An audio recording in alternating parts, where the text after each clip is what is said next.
Okay ka lang? Kanina ka pa tahimik. Kamusta ang araw mo? Okay lang.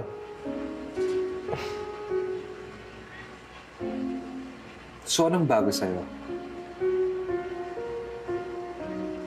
Wala naman. Same.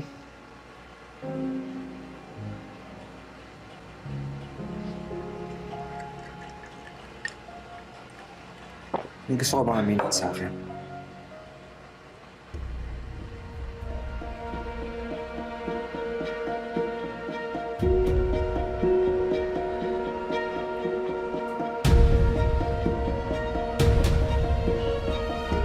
Paano mo nalaman?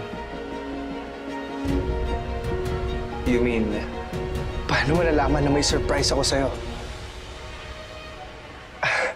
I got us 2 tickets to Siargao for the long weekend. Surprise ko sana sa'yo kasi hindi naman natuloy yung hiking natin. Pero wala na. The secret's out and wala na yung surprise ko.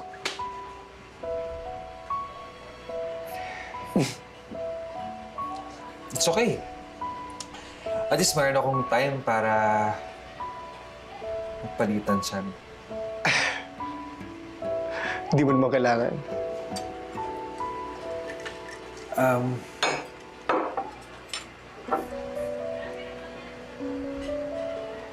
Thank you.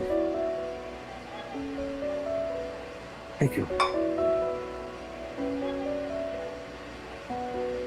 Magkano ang utang ko sa'yo for the tickets?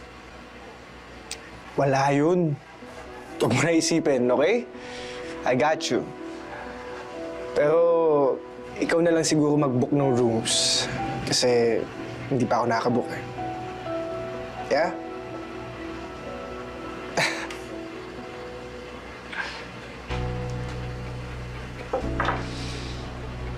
Let's order? Yeah. Okay. Ate?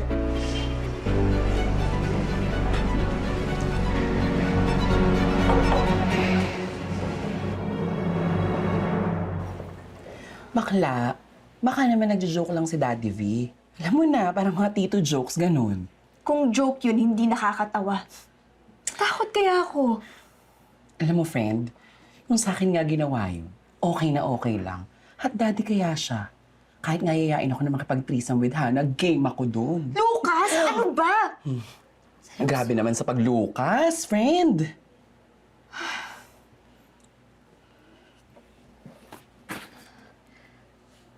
Dapat ko bang sabihin kay Hannah? Na ano? Na sinisingil ka dun sa utang mo ng sugar daddy niya? Girl, di ba harassment yung ginawa niya? Alam mo, feeling ko baka mamaya sa'yo lang may meaning. Pero kay Daddy V, wala naman talagang meaning yun. Hindi eh. Hindi ako komportable. Kimi-meaning man sa kanya yun o wala.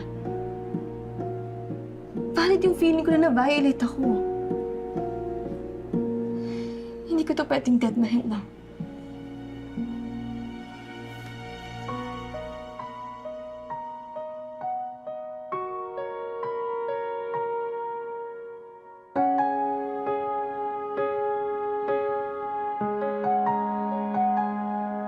Sinubukan kong ayusin, lumuhod sa panalangin.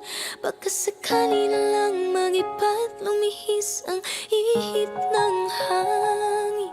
Kung ang tuloy ayaw sa atin, mananatili lang sa tanawin. Gusto kong damahin ang iyong kamay na humapal sa akin.